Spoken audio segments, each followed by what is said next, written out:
Hello everyone, welcome back to the Play On Podcast Hurling Edition. In this part, myself and Luke are going to talk about the Clare versus Cork game, which took place in the Hurling Championship last weekend. Cork getting the victory by 3-19 to Clare's 1-23. Man of the match for this game, of course, was Seamus Harnedy. He was absolutely outstanding for Cork, but there were many big performers. Darragh Fitzgibbon in midfield was fantastic. Robert Downey, a fullback, was massive for Cork as well. And yeah, the big players stood up and they get the victory over a team that many people were actually starting to see as genuine All-Ireland contenders with the form that they were on. And Clare, out of the championship, bit of a disappointing end to their season, but Cork, kind of reminding people the talent that they possess. Yeah, look, it was another bizarre kind of ending to a game. I suppose after the earlier excitement we kind of saw in Waterford, Galway, like at the end, kind of Cork looked like they were kind of home and hosed there, that they were going to ease themselves over the line, and then Tony Kelly steps up and buries a penalty, and then from the next puck out, last puck of the game, Tony Kelly finds himself one-on-one with Patrick Collins, and Patrick Collins makes a great save to deny him. So yeah, I think the Cork hearts were in their mouth there. That could easily have been them gone. Tony Kelly, if Tony Kelly just puts that either side of Collins, then Cork are gone home. They're out of the championship. So it just shows kind of just how tight these championship games can be, kind of. But yeah, look, Cork were the better team today, and without even playing at their best, they got a result. And look, they've drawn Dublin next in the quarterfinal, and we all know with Dublin the issues Dublin have coming into this, like with COVID, with injuries and everything as well. So look, Cork will be delighted with that draw, and they'll be fairly confident in getting themselves to an All-Ireland semi-final, where if they win that, they'll probably be playing Kilkenny. So look, there's a route for Cork to, if they keep building, that they can reach a final. Yeah, definitely. And, they'd be heading into the favourable side of the draw. The longer you can stay away from Limerick, the better. You saw how Limerick just kind of neutralised Cork in the Munster semi-final. So definitely they want to stay away from them as long as possible.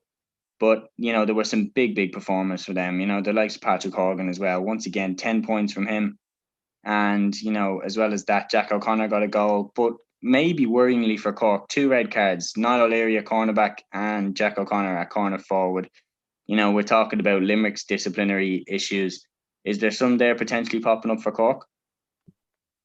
Yeah, look, I suppose both of them were kind of late on. Both were kind of 2 second yellows, I suppose. So I wouldn't be too worried about it. I think both probably had to go, but yeah, no, I wouldn't be too concerned about it. I think that yeah, I think they'll be all right. You look kind of at other stuff as well. They weren't in any way niggly kind of fouls at all. There wasn't any kind of biting them or anything. So I think they'll be all right. It was just one of those things. And look, they just about got over the line in the end. So look, that's all that's going to matter to them. It's exactly kind of what you're kind of hearing out of the camp as well after the game, is that look, they just wanted the results, and look, they came up against a Clare team that are flying right now, and yeah, look, they came through it. So yeah, look, I think Cork will be really happy with how it's gone, and look, they know that there's plenty that they can still keep working on. Yeah, definitely. And as for Clare, some big performances from them again. The likes of Rory Hayes, Tony Kelly was fantastic again. Cathal Malone in midfield. He's really cemented himself as a top level midfielder in the country, and in my opinion this year. And for Cork on the other side, Mark Holman again, number 6 on his back. Is he the answer to the centre half back issues? It's a tough one to know, because at the weekend his defensive work did look an awful lot better than what it has done before. But I think the problem is when a fella pushes right up on Coleman, and Coleman has to mark him. That's the issue. When Coleman's able to sweep and collect loose ball, like, he's as good as anyone. And that if Cork can do this, like, the chances are, I think against Dublin, the way Dublin played 2 men the full forward line, and they're going to drop another man around the midfield. So what's going to happen there is that Coleman's going to be a free man, and the chances are he's going to sweep up an absolute world of ball, and it's going to look unbelievable against the Dubs. So yeah, look, in that situation, he definitely is. But that's why I think the Cork need to start playing. If they're going to play Coleman centre half back, they need to have another defensive player in midfield, which allows him to drop back into the half back positions to mark Coleman's man and let Coleman sweep. So yeah, look, if they can manage that, I think they'll be flying.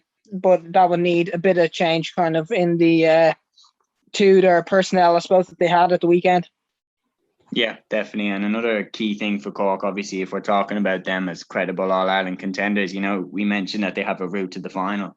A key thing for them, as we've mentioned, will have to be their ability to score goals. And they hit a hat trick of them at the weekend. Shane Kingston hit one, Jack O'Connor hit one, and then Shane Barrett came off the bench and he got a goal in the point. Cork, of course, Limerick completely shut that down. But the reality is that Cork have still hit 3 goals against, a Clare side which have been flying and have been noted really for having a very solid defence. Quilligan a goal, Hayes, Conlon and Conor Cleary at the back, and Cork still hit a hat trick past them. So that definitely is very promising going in against, a weakened Dublin defence, with the absence of Owen O'Donnell. And then, a Kilkenny team which, are looking good in certain aspects, but definitely not as strong as they once were. Yeah, absolutely. Look, I think they are building momentum every week that's gone past. They are looking better all the time. So yeah, look, they found some kind of pretty good players this year as well. We've already talked about Shane Barr and Alan Connolly, kind of that they could be absolutely huge going forward. Conor Cahalane looks really good this year as well, and then Jared Millick as well already seems to have been guaranteed a spot in that defence. So yeah, going forward with Robert Downey fullback too, and then they've still got the likes of Cahalane and Owen Cadigan to come back in. So yeah, look, I think they're in a good old spot at the moment, Cork, and yeah, well, that's the thing is they have to follow it up next week against Dublin and prove that they are contenders for the All Ireland now. So, guys, that is our review of the Cork versus Clare hurling qualifier, and we've given our previews for the Waterford versus Tip game and the Dublin versus Cork game. Don't forget to see all of our other reviews of the weekend's action.